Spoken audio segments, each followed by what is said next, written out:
Well, here's my wine barrel bucket, or wine barrel, yeah, just wine barrel fountain pump that I threw together last year.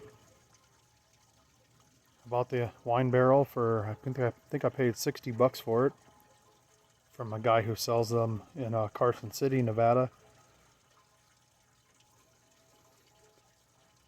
And I put a pump in there, a Harbor Freight pump.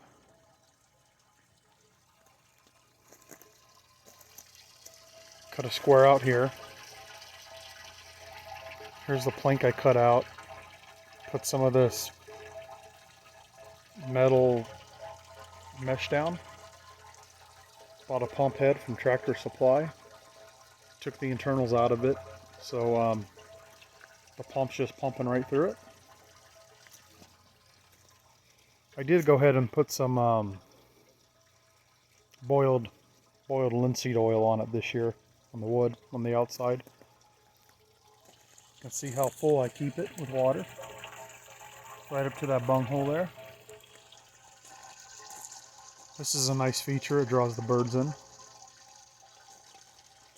And I do have it hooked up to my drip line, so when the sprinklers come on, it gets a certain amount of water in there and it keeps it full.